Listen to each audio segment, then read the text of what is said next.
Baiklah, Assalamualaikum warahmatullahi wabarakatuh. Sebelumnya perkenalkan nama saya Natasha Saudina Putri. Di sini saya akan bawa video dengan tugas mata kuliah akuntansi syariah dengan dosen pengampu Dr. Wimi Eka Putra, ST, MSCCA, QNR, CSRS, dengan judul akad-akad lainnya. Pertama saja akad syaf.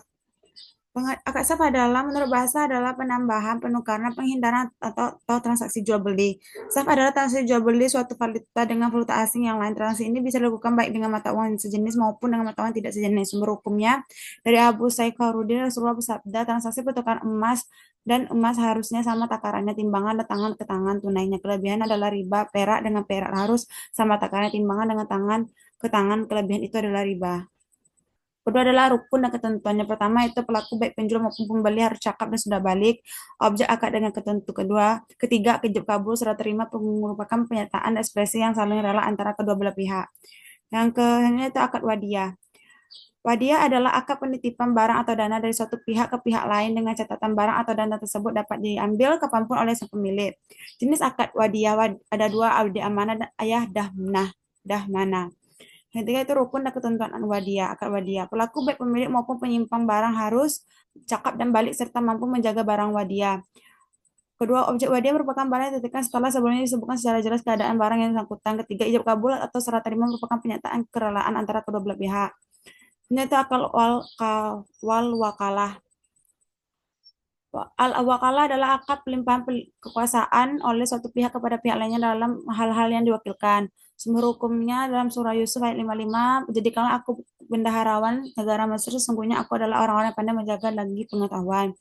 Rukun ketentuannya pertama pelaku objek yang dikuasai, ijab kabul, terserah terima ijab kabul.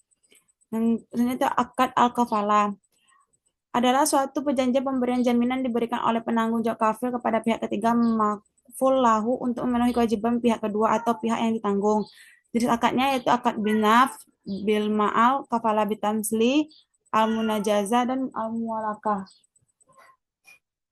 Sumber hukumnya ada Qur'annya yang pertama itu surah Yusuf 72 yaitu dan barang siapa yang dapat mengembalikannya piala raja maka ia akan memperoleh bahan makanan seberat beban unta atau aku menjaminkan terhadapnya. Qadrul Hasan. Pengertian kedua adalah pinjaman tanpa dikenakan biaya hanya wajib membayar sebesar pokok utangnya. Pinjaman uang seperti inilah yang sesuai dengan ketentuan syariat atau tidak ada riba karena kalau meminjamkan maka ia tidak boleh meminta pengembalian lebih besar pinjamannya. Sumber hukumnya Al-Baqarah 280 dan jika ia orang-orang yang berutang itu dalam kesulitan berikanlah tanggung sampai ia berkelapangan dan menyedekahkan sebagian atau semua utang itu lebih baik bagaimana jika kamu mengetahui. Ini itu akal hiwalalah.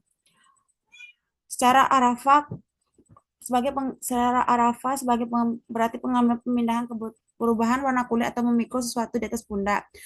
Jenis akal itu adalah ada dua segi objek yaitu al-hiwala al-haq, hiwala hadain. Di segi persyaratan hawala muqayyadah, hawala al-mutalaqah. Sumber hukumnya adalah hadis Nabi Muhammad SAW sebagai menunda pembayaran bagi orang yang mampu adalah kezaliman dan jika seorang kamu dialihkan hiwala kepada orang yang kaya maka turutlah menerima panggilan tersebut.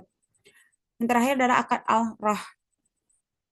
Pengertian akad al-rah juga diartikan sebagai sebuah perjanjian pinjaman dengan jaminan atau dengan melakukan penahanan harta milik si peminjam sebagai jaminan atas pinjaman yang terimanya. Sumber hukumnya, jika kamu dalam perjalanan muamatalika tidak secara tunai dan sedangkan kamu tidak memperoleh seorang penulis, maka hendaklah ada barang tanggung yang dipegang oleh yang berpiutang.